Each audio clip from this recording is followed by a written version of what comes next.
দেয়ালের পলেস্তারা খসে পড়েছে, জানালা দরজাগুলোও সব ভাঙা। ঘরের ভেতর ছড়িয়ে ছিটিয়ে আছে ময়লা আর আবর্জনা। দেখে চেনার কোনো উপায় নেই এটি একটি উপস্বাস্থ্য কেন্দ্র। যেই স্বাস্থ্যকেন্দ্রে একসময় করা হতো অপারেশন, এখন সেখানে চড়ানো হয় ছাগল, শুকানো হয় ধান।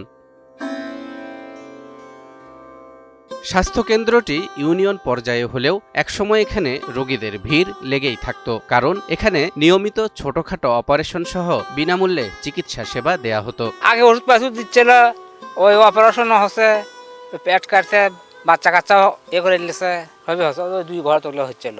এদিকের মানুষ, এই এলাকার মানুষ এসে ঘুরে যায়। একসময় এখানে চিকিৎসক, নার্স, আসবাবপত্র সবই ছিল, কিন্তু আজ কিছুই নেই। জনবল সংকটে গেল 2 বছর ধরে বন্ধ রয়েছে এখানকার চিকিৎসা সেবা।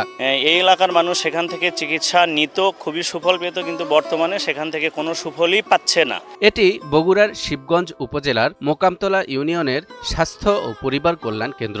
মাত্র 2 বছর আগে রোগীদের আনাগোনায় স্বাস্থ্য কেন্দ্রটি মুখরিত থাকলেও বর্তমানে এর ভবনগুলো পরিণত হয়েছে ময়লার ভাগাড়ে। চুরি হয়ে গেছে মূল্যবান জিনিসপত্র। এগুলো কোনো লোকজন চিকিৎসা না থাকার কারণে, কোনো নিরাপত্তা না থাকার কারণে আশেপাশে বা দূর দূর থেকে কিছু দুষ্কৃত লোকজন এসে এগুলো ক্ষয়ক্ষতি করছে আর কি, মালামাল চুরি চামারি করে চলে গেছে।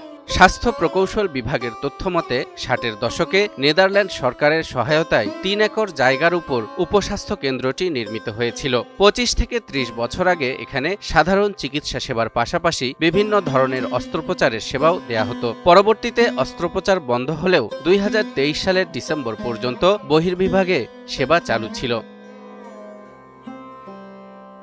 তখন মোকামতলা ইউনিয়ন সহ আশপাশের হাজারো মানুষ বিনামূল্যে সেবা পেত এখানে, কিন্তু জনবল সংকটের কারণে স্বাস্থ্যকেন্দ্রটি বন্ধ হয়ে যাওয়ায় বর্তমানে চিকিৎসা সেবা থেকে বঞ্চিত হচ্ছে এই এলাকার হাজারো মানুষ।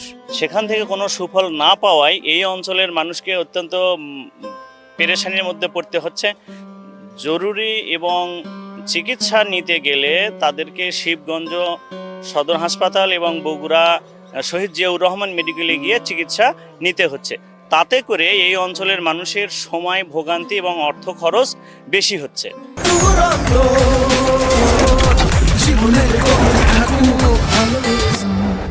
এ বিষয়ে দৃষ্টি আকর্ষণ করা হলে লোকবল নিয়োগ সহ প্রয়োজনীয় পদক্ষেপ নেওয়ার আশ্বাস দিয়েছেন সংশ্লিষ্ট স্বাস্থ্য কর্মকর্তারা। তো এই বিষয়ে আমি সিভিল সার্জন মহোদয়কে এর আগেও অবহিত করেছি, পূর্বে যিনি ছিল এবং তার আগে যিনি ছিল, এবং ওনারা বলেছে ব্যবস্থা নিবে, কিন্তু লোকবল নিয়োগ না হওয়ার কারণে বা অন্যান্য জায়গায় থেকে বদলি সংক্রান্ত কোনো নির্দেশনা না আসায় ওইটা আপাতত হচ্ছে না।